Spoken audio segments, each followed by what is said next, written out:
PlayStation and Microsoft are fighting dirty. Let's break it down.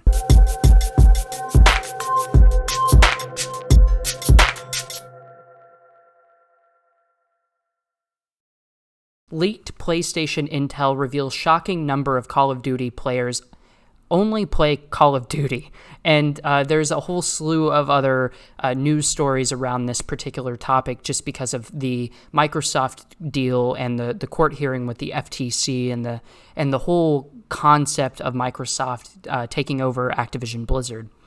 Despite attempting to redact confidential information amid the ongoing FTC versus Microsoft court hearing, a PlayStation document has nonetheless revealed some staggering Call of Duty intel, namely that roughly 1 million Call of Duty players only play Call of Duty and nothing else. It's an astonishing figure. They tried to hide it with a Sharpie, and you could see right through it. There's no denying that Activision's hit FPS franchise is an absolute juggernaut and has been now for many, many years. Approaching the 20th installment in the series later this year, Call of Duty is the industry leader in the first-person shooter space, generating billions in revenue each and every year. It's a cash cow. However, the sheer extent of its dominance has now been illuminated thanks to some leaked intel. As Microsoft's attempt to acquire Activision Blizzard continues advancing through the courts, we've learned a great deal about not only Xbox, but also its main rival in PlayStation. Now, further documents provided in the latest hearing, Sony has inadvertently revealed a staggering insight on the Call of Duty franchise. Despite using a black marker to redact key details, secrets have nonetheless been spilled out. You can see this image that was taken by Charlie Intel over on Twitter here, and you can see the amount of transparency for what was said in these leaked PlayStation documents. In 2021, over 1 million PlayStation players only played Call of Duty on their PlayStation and nothing else.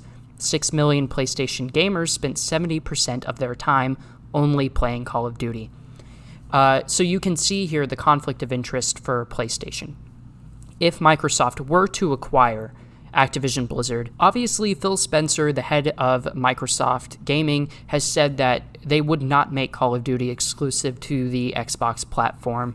However, there's been a lot of concern with PlayStation, and they've kind of been at the forefront of fighting this court battle to stop the acquisition of Activision Blizzard into Microsoft's gaming catalog.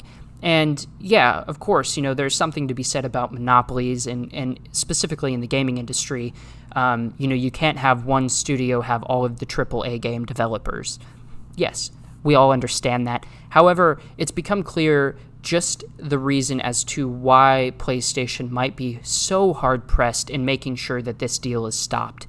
And obviously, as we read these numbers, you can see that they have a vested interest in making sure that Call of Duty stays on their platform. And if that means that they have to go to court and they have to lobby the FTC and they have to lobby all these other different governmental organizations to try and stop this acquisition, they're going to do it because they're worried that, of the 6 million PlayStation gamers that are playing Call of Duty, what happens when it shifts to an Xbox exclusivity deal?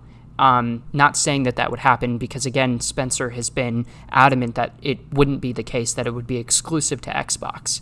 But then you have all, if it was, in a hypothetical world, you have all of those players that will no longer be playing PlayStation, playing on PlayStation consoles because they spend the majority of their time playing Call of Duty.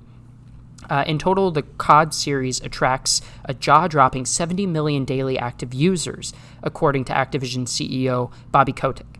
Furthermore, 100 million unique players are engaging with the FPS series each month, he claimed. Of those players, a reported 6 million of them spent 70% more of their total gaming time with Call of Duty, at least on PlayStation alone. So, from the data alone, we can see the impact of the series. Roughly 1 million gamers spend every moment of their gaming time with COD and nothing else, hammering the point home. The average player recorded 116 hours per year with the franchise. And it's not hard to do when you have, a game coming out every single year, and it's a consistent product. For all of its flaws, Call of Duty is one of the more consistent franchises, maybe not in terms of their in terms of their single-player campaigns, right?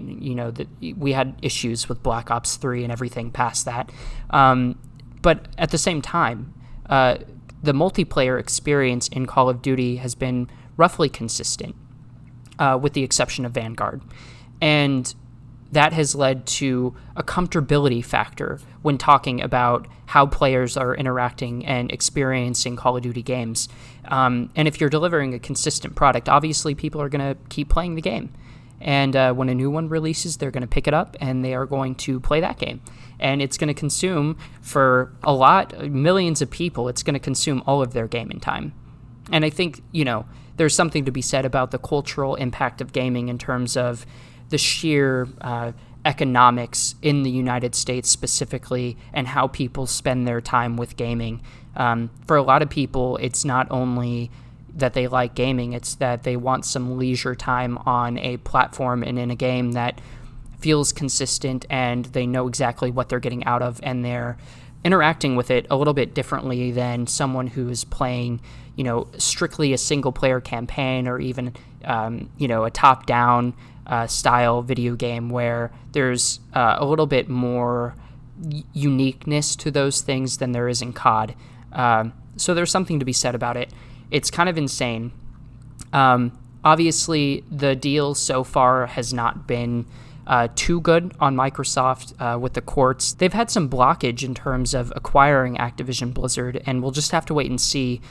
Phil Spencer is pretty adamant that he is going to buy Activision Blizzard, and so I have a feeling that he's going to get his way in the end, and we'll just have to see. I don't think that they're going to make it exclusive to Microsoft and Xbox consoles, but we'll just have to wait and see. What do you guys think of the news that PlayStation not only trying to fight Xbox, but these leaked numbers that have come out, this data, that we have a more clear picture of why PlayStation and Sony might be so hard-pressed to let Activision Blizzard be bought by Microsoft? Let us know down in the comments.